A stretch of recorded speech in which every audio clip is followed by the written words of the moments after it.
Bonjour à tous et à toutes, bienvenue dans la petite émission. Nous sommes toujours à Cannes et nous vous proposons de revivre quelques temps forts de cette première semaine de festival.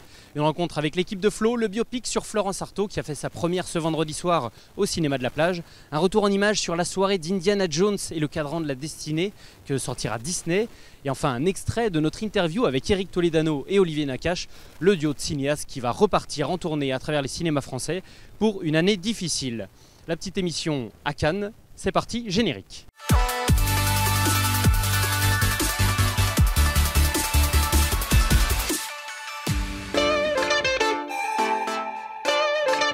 C'est l'histoire de Florence Artaud, qui est une grande championne, une grande navigatrice, et qui va s'affranchir de son milieu bourgeois et d'une destinée déjà prévue à l'avance. Elle devait devenir médecin, elle faisait des études de médecine, et qui, par amour pour la mer et puis par volonté d'aller au bout de ses rêves, parce que c'est avant tout une femme libre, féministe d'avant-garde, je dirais, décide d'aller se confronter aux éléments et battre les hommes sur leur propre terrain, puisqu'elle veut devenir la première femme à remporter la route du Rhum.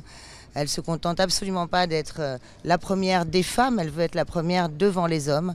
Donc c'est le portrait de cette femme, il se trouve qu'elle est voileuse, mais c'est avant tout un portrait de femme, une femme libre, une femme rare, une femme qui va au bout de ses rêves. Voir le bateau ici aujourd'hui à Cannes après avoir tourné des images un peu partout dans le monde, c'est la plus belle des récompenses qu'on pouvait avoir. Être ici en sélection officielle, c'est notre cadeau. Et on est vraiment heureux en plus de cette projection en plein air, avec le bateau à côté. Les cendres de Florence ont été dispersées dans la baie là. Je sais que son aura nous accompagnera lors de cette projection. Le film nous appartient plus, ça a été un tournage fort. Intense de par la beauté de l'aventure, en fait, je dirais. Ça a été un tournage extrêmement gracieux et extrêmement... porté par une énergie, sans doute à la fois peut-être celle de Florence elle-même, sur ce bateau. Tout ça avait une histoire et je crois qu'on a essayé d'en prendre soin. Toute l'équipe était vraiment derrière moi. Évidemment, les acteurs, en particulier Stéphane, qui est extraordinaire dans le film et qui a été habité par Florence Artaud. Moi, il m'arrivait d'être derrière mon combo et j'ai bien connu Florence et j'avais les larmes qui me montaient aux yeux tellement j'avais l'impression de voir Florence. Mais maintenant, il ne nous appartient plus. On a besoin... des exploitants, besoin de tout ce qui vient maintenant et du public aussi évidemment, avant tout, et de tout ce qui va venir pour porter ce film là où il doit aller et j'espère à la rencontre du public le plus nombreux possible.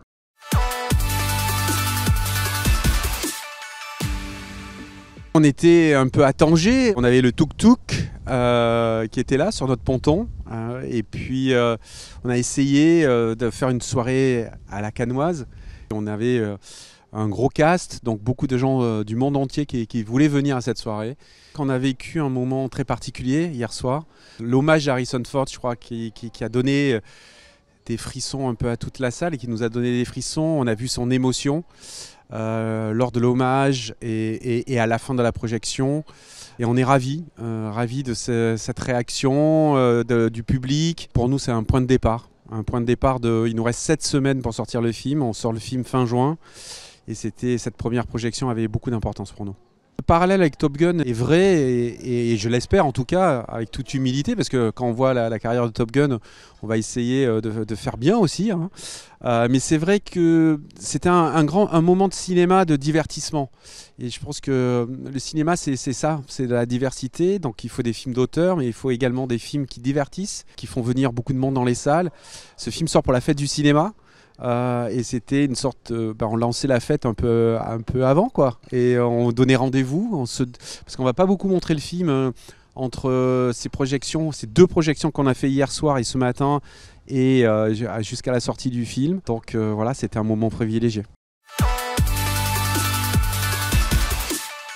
C'est l'histoire de deux héros.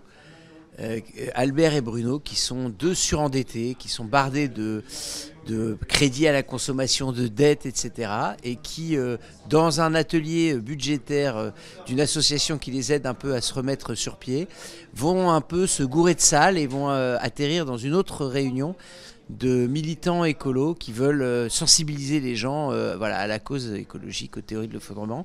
Ils y vont un peu pour boire des bières et des chips gratuites, et finalement ils vont essayer d'en tirer profit. Voilà, et ça va les amener voilà, sur un chemin où il va leur arriver pas mal d'aventures. C'est une comédie à l'italienne avec Pio Marmaille, Jonathan Cohen, Noémie Merlan et Mathieu Amalric. On a très envie de retrouver la salle et le public après 4 années en fait, où on a fait plus de télé, puisqu'on a produit et réalisé une partie en thérapie, où on n'a pas vu le public, et c'est quelque chose qui nous a manqué. Je pense que le Covid nous a éloignés aussi du public. Donc l'idée, c'est d'aller le retrouver partout. C'est un temps essentiel, primordial, parce que le film, il est encore un peu à nous. On vient le lâcher soir par soir et on le récupère jusqu'à la sortie du film, où là, il sera vraiment plus à nous et il sera au public. Donc c'est des moments très privilégiés. Et aussi, on aime beaucoup tous les exploitants de France avec qui on a un échange depuis maintenant près de 20 ans. Et on aime être à leur contact et on aime être dans les salles. Et généralement, on reste avec les gens dans la salle parce qu'on a envie d'entendre la salle vibrer et la salle rire. Déjà, ça nous réconforte et ça nous fait du bien. C'est un bonheur de faire cette nouvelle tournée avec eux, parce que j'ai participé à leur début, à leur première tournée à l'époque.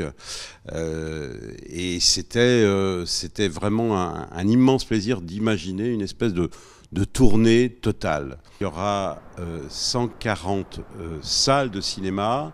Le principe, c'est vraiment d'essayer d'intégrer dans une même date une salle de la petite exploitation, une salle moyenne exploitation et de la grande exploitation. Rendre un hommage quand même appuyé à travers cette tournée à tous ces exploitants qui pendant des années se battent très souvent dans des conditions pas toujours faciles et qui ont réussi à surmonter cet épisode dramatique du Covid, qui sont toujours restés droits, dignes, alors qu'il y avait vraiment beaucoup de raisons de s'inquiéter. Ils sont restés là et c'est grâce à eux que le cinéma en salle a pu perdurer et ne s'est pas effondré comme certains nous l'annonçaient. C'est la fin de cette petite émission, merci à tous de l'avoir suivi. Retrouvez l'intégralité de l'entretien avec Eric Toledano et Olivier Nakache dans l'émission du 1er juin. Le Festival de Cannes se poursuit ici bien sûr, avec dès ce samedi soir la célébration des 30 ans d'Allociné. Merci encore pour votre soutien, à la prochaine, salut.